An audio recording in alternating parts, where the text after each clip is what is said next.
बिस्मिल्लाहिर्रहमानिर्रहीम। अस्सलाम वालेकुम नाज़रीन इकराम, मैं हूं मखदूम शहाबुद्दीन और आप देख रहे हैं मेरा फेसबुक और यूट्यूब चैनल। उम्मीद करता हूं आप सब लोग बखैर वाफियत होंगे और जहां भी होंगे अपने अहले खाना समेत खुश भी होंगे और महफूज भी। इंतहाई अहम तरीन डेवलपमेंट्स हैं जो आपके सामने रखनी है। बातचीत चल पड़ी है और इंतहाई ताकतवर शख्सियत ने पैगाम इमरान खान को पहुंचा दिया है अडयाला जेल में। इस हवाले से एक बहुत बड़ा क्लेम, एक बहुत बड़ा दावा सामने आया है और इमरान खान को कुछ ऑफर्स दी गई हैं। इन ऑफर्स के जवाब में इमरान खान के मुतालिबात भी सामने आ चुके हैं और उस पर फिर ताकतवर हलकों का क्या जवाब आया, इस हवाले से इंपॉर्टेंट डिटेल्स हैं जो आपके सामने रखनी है। जबकि दूसरी जानिब इमरान खान साहब को बनी गाला मुंतकिल करने के हवाले से एक बहुत बड़ी खबर और एक बहुत बड़ी पेशरफ्त है जो सामने आई है। और इमरान खान साहब की बनी गाला मुंतकिली जो है उसके हवाले से जो बनी गाला के अंदर से हमें रिपोर्ट मिल रही है वो ये है कि वहां पर उस पूरे एरिया में सिक्योरिटी बढ़ाई जा रही है। ये सिक्योरिटी किस मूवमेंट के पेश नजर बढ़ाई जा रही है ये आप भी समझ सकते हैं। क्या सियासी बहरान का खात्मा होने जा रहा है? आले शरीफ और आले जरदारी इस वक्त तक, रात गए तक एक और फॉर्मूला था और इनकी बातचीत चल रही है इक्तदार पर काबिज होने की। तो इस वक्त एज ऑफ वी स्पीक किस फॉर्मूले पर वो पहुंचे हैं और क्या कुछ डिस्कस हो रहा है? मैंडेट चोरी जो की जा रही है और अवाम के हुकूक पर डाका डाला जा रहा है, उस हवाले से भी डिटेल्स आपके सामने रखूंगा। लेकिन एक चीज बड़ी वाज़ेह है, ताकतवरों के एक बहुत बड़े प्लेयर ने अपने हाथ खड़े कर दिए और ऑप्शंस उनके लिए यूं लग रहा है कि महदूद होते जा रहे हैं। जहांगीर तरीन ने सियासत और आईपीपी इस्तेहकाम पाकिस्तान पार्टी ही छोड़ने का फैसला कर लिया है। इस डेवलपमेंट को भी आप जहन में रखिएगा, इसके तनाजुर में समझिएगा कि इमरान खान के पास जो पैगाम पहुंचा है, यानी इस वक्त ताकतवर भी दो ऑप्शंस एक्सप्लोर कर रहे हैं। एक ऑप्शन पीडीएम 2.0 का और दूसरा इमरान खान के साथ राब्ताकारी दोबारा इस्तवार करने का। ये सारी चीजें बड़ी इंपॉर्टेंट हैं क्योंकि आइंदा 72 घंटे अहमियत इख्तियार कर चुके हैं। इस सब के अंदर किसका क्या रोल होगा उस हवाले से डिटेल्स भी आपके सामने रखनी है। सबसे पहले आपको पता है कि इस वक्त पाकिस्तान तहरीक इंसाफ के जो उम्मीदवार हैं, एक उम्मीदवार लोटा हो चुका है और वो कोई प्रेशर में लोटा नहीं हुआ। जो लाहौर से वसीम कादिर है वो बिका है और उस हवाले से कल मैं एक एक्सक्लूसिव स्टोरी ऑलरेडी कर चुका हूं और डिटेल्स आपके सामने रख चुका हूं कि इसकी पूरी कहानी क्या है और ये शख्स कौन है, ये क्या है, इसका क्या हिस्ट्री रही है, इसे पीटीआई में लाया किस तरह से गया, और ये सवाल जाहिर बात है खान साहब पूछेंगे। इसके साथ ही साथ पाकिस्तान तहरीक इंसाफ के कुछ लोग जो है उन्हें डील पर मजबूर किया जा रहा है। पाकिस्तान तहरीक इंसाफ के लोगों के ऊपर प्रेशर जो है वो बिल्डअप हो रहा है। अब ये जो वसीम कादिर है ना, मैं इसके हवाले से आपको ये बता दूं कि इमरान खान से गद्दारी करने वाला जो वसीम कादिर मरियम नवाज से मिल गया जाके, उसके घर के बाहर हजारों लोग जो है हल्के के वो एहतजाज करने पहुंचे और पुरअमन तरीके से वहां पर एहतजाज जो है वो हक है लोगों का कि उनके मैंडेट पर चोरी। अब वहीं दूसरी जानिब मरियम नवाज को इलेक्शन हराया है, एक तो एमपीए का इलेक्शन हराया है महर शराफत ने इलेक्शन मरियम नवाज को हराया है, लेकिन मरियम नवाज को जिता दिया गया। फिर नेशनल असम्बली में मरियम नवाज शरीफ साहिबा जो हैं उनके हवाले से मियाँ इबाद फारूक के भाई मियाँ शहजाद फारूक जो हैं उन्होंने मरियम को शिकस्त दी और बाद में नताइज बदल दिए गए।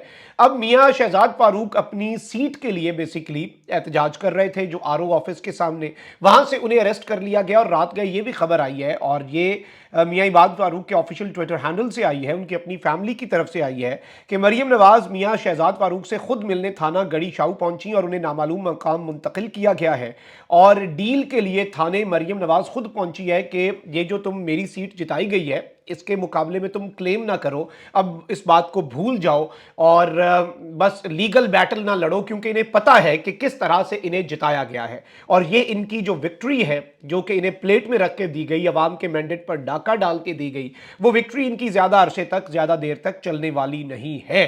अब एक तरफ तो ये सारी चीजें, वहीं मरियम नवाज ने वसीम कादिर के साथ तस्वीर तो बना दी है, मरियम नवाज पर भी लान तान हो रही है। आमिर मतीन साहब सीनियर सहाफियों ने लिखा कि झूठा हल्फ उठाते वसीम कादिर पर तो लानत है ही है, मगर मरियम नवाज की पार्लिमानी सियासत की इब्तदा इस घटिया हरकत से नहीं होनी चाहिए थी। इस कीचड़ को साथ खड़ा करके फखरिया तस्वीर उतरवाना शर्मनाक है। आइंदा वो चीख चीख कर वोट को इज्जत जैसे किसी दावे का प्रचार कैसे करेंगी? ये ट्रॉफी नहीं बल्कि शर्म का मकाम है। जो इब्तदा कीचड़ से हो उसका अंजाम हमें पता है, संभाल कर रखना। ये तस्वीर जो मरियम नवाज की वसीम कादिर के साथ है और ये एक रियलिटी भी है। अब इनके अपने बंदे भी बातें कर रहे हैं। अच्छा, नून लीग के जो एमएनएज हैं उन्हें उठाए जाने की भी इत्तलात है। शहबाज गिल साहब ने भी कहा कि हमारे 4 एमएनए निज़ाम की तरफ से, निज़ामदीन की तरफ से उठा लिए गए हैं। दबाव है, तशद्दुद है, पीटीआई छोड़ो और नून लीग ज्वाइन करो। Now this is a big claim कि मैंडेट चोरी किया, मैंडेट चोरी करके भी जो काम नहीं हो सका, अब ये बेचारे अपने अपने काम कर रहे हैं और सारी चीज़ें कर रहे हैं। अब वो इरफान सिद्दीकी साहब इनका नैरेटिव बनाते हैं। उन्होंने कहा कि हो सकता है नून लीग को दोबारा अपना सियासी सरमाया दाव पर लगाना पड़े, मुल्क के वसी तर मफाद में ये हो जाए वो हो जाए। अब यहां पर बड़ी दिलचस्प चीजें हैं जो आपके सामने रखनी है। एक जानिब तो फैसल करीम कुंडी ने कहा है कि हमारे बगैर कोई हुकूमत नहीं बन सकती और ना ही वो हुकूमत चल सकती है। पार्टी चाहती है कि बिलावल भुट्टो जरदारी वजीर आजम हो। अब ये जो इन्होंने क्लेम किया है, इससे इन्होंने ये बात ऑन द रिकॉर्ड ले आए हैं कि पीपल्स पार्टी के वजीर आजम के कैंडिडेट बिलावल भुट्टो जरदारी हैं। अब JUI, दीगर इत्तेहादी, MQM, नून लीग, पीपल्स पार्टी सब करीब आ रहे हैं या उन्हें लाया जा रहा है। This is something different. लेकिन यहां पर मैं आपको यह बता दूं कि अब जो जोड़ तोड़ चल रहा है वो बड़ा दिलचस्प है। और इसमें एक जानिब तो मैंने आपको बताया था ना कि नून लीग जो है उसने एक ऑफर की थी और नून लीग की ऑफर यह थी कि वजीर आजम शहबाज शरीफ, वजीर आला मरियम नवाज, बलूचिस्तान में पीपल्स पार्टी को वजारत आला, पंजाब में पीपल्स पार्टी ने कहा कि हमें नाइब वजीर आला जैसा कोई ओहदा दे दें। फिर 3 आईनी ओहदे जिनमें सदर मुमलिकत, स्पीकर कौमी असम्बली और चेयरमैन सेनेट, वो पीपल्स पार्टी को ऑफर किए जा रहे हैं। पीपल्स पार्टी स्टिल वजारत उज़्मा चाह रही है इस सब के अंदर, और पीपल्स पार्टी कह रही है नहीं, वजारत उज़्मा हमें दे दें, बाकी सब आप रख लें। अब यहां पर एक और खेल जो है, जो मैंने कल आपको बताया था कि आधा आधा कर लें जी टेन्योर। अब 2 और 3 साल के लिए वजारत उज़्मा जो है उसके फॉर्मूले पर भी इन्होंने बातचीत शुरू कर दी है। वैसे मुल्क के साथ खिलवाड़ है और आधी आधी मुद्दत के लिए वजारत उज़्मा का फॉर्मूला आया है और इसमें मौक़िफ़ ये अपनाया गया है कि जी ऑब्वियसली बिलावल भुट्टो जो है उन्हें हम जरदारी ये कह रहे हैं कि हम उन्हें वज़ीर आज़म बनवाना चाहते हैं। अब दोनों जमातों के दरमियान ये भी बात चल रही है कि जी आधी आधी मुद्दत के लिए बेसिकली वज़ीर आज़म जो है एक 2 साल के लिए बन जाए, एक 3 साल के लिए बन जाए। 3 साल मुस्लिम लीग नवाज का, 2 साल पाकिस्तान पीपल्स पार्टी का, ठप्पा लगवा लें वज़ीर आज़म का, मुल्क के साथ खिलवाड़ कर लें। लेकिन मैं आपको यह बता दूं कि दाल अब ऐसे गलने वाली नहीं है। जो अवाम ने वोट दे दिया है ना इमरान खान को, और धांधला प्रो मैक्स इस मुल्क में होने के बावजूद भी इमरान अहमद खान न्याजी की सीटें अभी भी सबसे ज्यादा हैं। इमरान खान साहब जो है उन्हें इससे पहले भी एक ऑफर दी गई थी, इन्हीं रिपोर्ट्स की वजह से दी गई थी क्योंकि पता था अवाम ने तो वोट इमरान खान को देना है। ऑफर यह थी कि नंबर 1, आप बिल्कुल आपको हम छोड़ देते हैं, आपको हम बनी गाला शिफ्ट कर देंगे आपके घर में, वहां पर आप नजरबंद रहे। 3, आपको हम कैंडिडेट्स दे देंगे आपकी पार्टी में से ही वजीर आजम के, एक को आप चुन लीजिएगा, अवाम ठंडी हो जाएगी कि जी इमरान खान का बनाया हुआ वजीर आजम है। 2-3 साल आप जरा खामोश रहें, हुकूमत साजी के मामलात से थोड़ा सा आप दूर रहें, उसके बाद फिर हम रिव्यू कर लेंगे। इमरान खान साहब ने इस ऑफर को लात मारी, का बिल्कुल भी नहीं, अवाम के मैंडेट पर बात करो। अब यहां पर मैं आपको यह भी बता दूं कि ताकतवरों के लिए सरप्राइजेस उनके अपने लोगों की तरफ से आ रहे हैं। पहली दफा ऐसा हुआ है कि ताकतवर हलकों ने कोई किंग्स पार्टी बनाई और वो बुरे तरीके से फ्लॉप हुई। अब इस्तेहकाम पाकिस्तान पार्टी के सरबराह जहांगीर तरीन ने सियासत से अलहदगी का ऐलान कर दिया है। जहांगीर तरीन ने कहा कि इस्तेहकाम पाकिस्तान पार्टी के चेयरमैन की हैसियत से मुस्ताफी होने का फैसला किया और उन्होंने IPP के अराकीन के लिए नेक ख्वाहिशात का इजहार किया। उन्होंने कहा कि जिन लोगों ने इंतखाबात में हिमायत की उनका शुक्रिया अदा करता हूं और कामयाबी पर अपने मुखालिफिन को मुबारकबाद देता हूं। जहांगीर तरीन आम इंतखाबात में कौमी असम्बली की दोनों नशिस्तें हार गए थे और ताकतवरों के एक किंग्स पार्टी के तौर पर आए, लेकिन इन्होंने भी हाथ खड़े कर दिए क्योंकि अब इन्हें एक बात समझ लग गई है कि पाकिस्तान में जो ताकत का तवाजुन है ना वो बिगड़ चुका है। ये चीज आपने समझनी है कि पाकिस्तान में ताकत का तवाजुन बिगड़ चुका है। पाकिस्तान में एक और ताकतवर हल्का और एक और एस्टैब्लिशमेंट रजिस्टर हो चुकी है और वो इस मुल्क की आवाम है जिन्होंने इमरान खान को वोट दिया। Now this is a reality, इससे तो कोई दूसरी इसमें राय नहीं है, कोई इसमें शक नहीं है। अब यहां पर मैं आपको यह बता दूं कि बुशरा बीबी साहिबा जो है उनका आपको पता है कि उन्हें बनी गाला शिफ्ट किया गया उनकी मर्जी के बरक्स। उन्होंने कहा कि मुझे जेल में रखो, लेकिन उन्हें बनी गाला शिफ्ट किया गया। ये सब कुछ क्योंकि नताइज इस तरह के आ रहे थे। अब यहां पर हमारे दोस्त हैं, भाई हैं इमरान रियाज खान, उन्होंने भी ये क्लेम किया है कि कुछ दिनों में इमरान खान को जेल से रिहा कर दिया जाएगा, मगर बहुत खामोशी से उन्हें बनी गाला मुंतकिल कर दिया जाएगा। फिर इमरान खान साहब वहां नजरबंद रहेंगे, मुकम्मल आजादी नहीं मिलेगी, लेकिन जाहिर बात है अपने घर में जरा खुली जगह पे होंगे, उनके लिए कुछ आसानियां सिस्टम जो है वो क्रिएट करना चाह रहा है। ऑल्दो यहां पर इमरान खान साहब जो है उन्होंने ऐसी कोई आसानी नहीं मांगी। अब यहां पर एक बहुत बड़ा क्लेम आया है, जिस रात इमरान खान साहब इंतखाबात जीते थे उस दिन भी और अगले दिन भी हमने बताया था कि अडियाला जेल की सिक्योरिटी गैर मामूली तौर पर उसमें इजाफा कर दिया गया। इस वक्त एज ऑफ वी स्पीक ये रिपोर्ट्स भी आ रही हैं कि बनी गाला की सिक्योरिटी को भी हाई अलर्ट कर दिया गया है, यानी खान साहब को वहां पर शिफ्ट किया जा सकता है। लेकिन इमरान खान ने ऐसा कोई रिलीफ नहीं मांगा और अब एक बहुत बड़ी और तहलका खेज मुलाकात जो है, क्योंकि सोशल मीडिया पे कुछ रिपोर्ट्स गर्दिश की कि जो chairman joint chief of staff committee है उन्हें भेजा गया है इमरान खान साहब से मुलाकात के लिए, उसमें तो कोई हकीकत नहीं है, वो तो हमने भी अपने सोर्सेज से कंफर्म किया। अब यहां पर एक खबर है और मैं जाती तौर पे ये चाहूंगा कि आईएसपीआर की तरफ से इसकी तस्दीक या तरदीद भी आ जाए। असद तूर साहब ने क्लेम किया है कि जो सीजीएस है, देखें एक लेफ्टिनेंट जनरल होते हैं जो कि होते हैं चीफ ऑफ जनरल स्टाफ, और ये बहुत अहम ओहदा है, मतलब आर्मी चीफ के बाद जो सबसे ज्यादा ऑपरेशनल और तमाम तर चीजों को जो जीएचक्यू की अगर कोई देख रहा होता है, बड़ा कॉम्पिटेंट जनरल जो है उसे ही सीजीएस लगाया जाता है। और जो इस वक्त मौजूदा सीजीएस हैं ये साबका डायरेक्टर जनरल मिलिट्री ऑपरेशंस भी हैं, यानी मिलिट्री के सारे ऑपरेशंस ये देखते रहे हैं। फिर ये डीजी पर्सपेक्टिव सेल भी रहे हैं जीएचक्यू के, ये वो सेल है जिसने पाकिस्तान को एफएटीएफ की ग्रे लिस्ट से निकलवाया। ये जीओसी आर्मर डिवीजन गुजरांवाला भी रहे हैं जब chief of the army staff मौजूदा जो हमारे जनरल आसिम मुनीर साहब हैं, when he was the core commander Gujranwala, के वाले से ये बताया गया है कि ये उस वक्त उनके उधर ही जीओसी भी थे। तो सितंबर में ही was promoted to the rank of lieutenant general और नवंबर में इन्हें चीफ ऑफ जनरल स्टाफ लगाया गया था।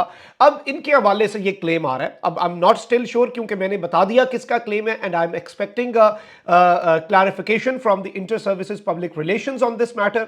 असद तूर ने ये क्लेम किया है कि इनकी जी मीटिंग हुई है अडियाला के अंदर। चले इनकी मीटिंग हुई है या नहीं हुई, लेकिन जो चीजें डिस्कस हुई हैं वो बड़ी इंपॉर्टेंट हैं। कुछ कंसेशंस जो है इनके मुताबिक वो ऑफर की गई है इमरान खान साहब को। नंबर वन, एक तो ये कि आपके लिए रिलैक्सेशंस पैदा की जाएंगी। नंबर टू, आपको केपी में गवर्नमेंट बनाने भी दी जाएगी और गवर्नमेंट करने भी दी जाएगी, क्योंकि एक थ्योरी तो ये भी थी कि केपी में जैसे ही पीटीआई गवर्नमेंट फॉर्म करेगी तो वहां पे गवर्नर राज लग जाएगा, वहां पे पीटीआई को रूल नहीं करने दिया जाएगा। तो नंबर वन ये है कि आपके लिए रिलैक्सेशंस होंगी। नंबर टू, खैबर पख्तूनख्वा में आपको गवर्नमेंट जो है वो फॉर्म करने दी जाएगी, खुल के हुकूमत करने दी जाएगी। विफाक में आपका जो इस वक्त का मैंडेट है इलेक्शन कमीशन के मुताबिक उसका एहतराम किया जाएगा, लेकिन आपको उसके बदले में हुकूमत चलने की गारंटी देनी होगी कि आप हुकूमत चलने देंगे, रियासत का निज़ाम चलने देंगे, मुल्क आगे चल सके, इंटरनेशनल कमिटमेंट्स हम पूरी कर सकें, इंटरनेशनल जो बॉडीज़ हैं फाइनेंशियल बॉडीज़ उनके साथ बहुत सी कमिटमेंट्स हैं और मफाहमत के लिए फॉर द ग्रेटर इंटरेस्ट आगे आप आएँ। अब इस पर इमरान खान साहब का जो जवाब था वो बड़ा इंटरेस्टिंग है। एक तो ये कि इमरान खान साहब ने अपने केसेस पर कोई बात नहीं की, अपनी ज़ात के लिए कोई कंसेशन नहीं मांगी, ना ही बनी गाला शिफ्ट करवाने की बात की, ना जेल से बाहर जाने की बात की। इस बात पे तो खान आया ही नहीं ना कि मेरे लिए क्या रिलैक्सेशन होनी चाहिए। एक चीज़ ये इमरान खान साहब का दावा आया कि मेरी रिगिंग से जो छीनी गई सीट्स हैं, जो कि पाकिस्तान तहरीक इंसाफ की 150 प्लस सीट्स बन रही थी जो कि 90 पे कट डाउन कर दी गई, वो वापस कर दी जाएं। और मैं आपको ये भी बता दूं फॉर्म 45 के मुताबिक 30-40 सीटें हैं, रिकाउंट अगर होता है और मुस्तरद शुदा वोटों के ऊपर फिर से चीज़ें होती हैं तो 50 से ऊपर सीटें, तो मिनिमम 50 से ऊपर सीटें जो हैं वो दी जाएंगी। तो खान साहब का पहला मुतालबा था कि एक तो यह है कि हमारा मैंडेट है वो हमें दिया जाए और हमारी जो छीनी गई सीट्स हैं वो हमें वापस की जाए। नंबर टू, मजीद इंटरफेरेंस जो है वो पाकिस्तान के मामलात में बंद की जाए, हमारी जमात को तोड़ने का सिलसिला खत्म किया जाए, बाकी जमातों को जोड़ने का सिलसिला बंद किया जाए। इमरान खान साहब को इसमें जो ये क्लेम कर रहे हैं वो ये कहा गया कि लीगल फॉरम्स मौजूद हैं, आपको लगता है अगर रिगिंग हुई है आप अदालतों में जाएं, आप अपनी सीटें वापस लेने के लिए अदालतों से रुजू करेंगे। हमारी साइड से ताकतवरों की साइड से कोई इसके अंदर वो नहीं होगी मुदाखलत कि हम अदालतों के ऊपर असरअंदाज हों, ये हम आपको कह रहे हैं। अब यहां पर इमरान खान साहब जो हैं उन्हें इस सब के अंदर मैं आपको ये बता दूं कि इस सारी की सारी सिचुएशन में ये एक बहुत बड़ी डेवलपमेंट के तौर पर चीज सामने आ रही है and this is something very big. मैं तरीन साहब वाली जो पार्टी छोड़ना है उस पर तो बात करूंगा अभी डिटेल में भी अगले वीलॉग में, लेकिन इस वक्त ये अगर इन चीजों को देख लिया जाए तो एक चीज ये है कि इमरान खान साहब इस वक्त एक पोजीशन ऑफ स्ट्रेंथ में है। इलेक्शन से पहले he was in a position of weakness, अब वो पोजीशन ऑफ स्ट्रेंथ में उन्हें पता लग गया कि that the people have voted for me. और एक और चीज भी है कि अगर आज पीडीएम 2.0 इस मुल्क पे आ जाती है, इमरान खान का वोट बैंक तो बढ़ेगा। वोट बैंक सिर्फ गवर्नमेंट करके खत्म हो सकता है, ये चीज आप याद रखिएगा, ये कम हो सकता है। फिर लोगों को एतराज होता है ये काम नहीं किया, ये नहीं किया, लेकिन जो कुछ इन्होंने किया है वो सब कुछ उल्टा गले तो पड़ा है और अवाम ने तो दिखा दिया है और इसमें तो कोई दूसरी राय नहीं है। अब ये जो मीटिंग का क्लेम है इसमें एक चीज मैं आपको यह कंफर्म कर सकता हूं कि खान साहब के साथ मीटिंग हुई है या नहीं, लेकिन खान साहब के यही मुतालबात हैं। This is confirmed. अब ये मीटिंग और इस मीटिंग के खद्दोखाल जिन शख्सियत के साथ हुई, जो शख्सियत अडयाला जेल गई, खान साहब से मीटिंग की, ये सब कुछ ऑब्वियसली दूसरी साइड का मौकफ इसके ऊपर हम लेने की कोशिश भी करेंगे, और अगर आता है तो वो भी आपके सामने रखेंगे। इस पे अगर जो पाकिस्तान की मिलिट्री है वो अगर कोई अपना मौकफ देती है तो वो इंशाल्लाह अगले वीलॉग में आपके सामने वो भी रखेंगे। अपना बहुत ख्याल रखें। निगमान पाकिस्तान जिंदाबाद।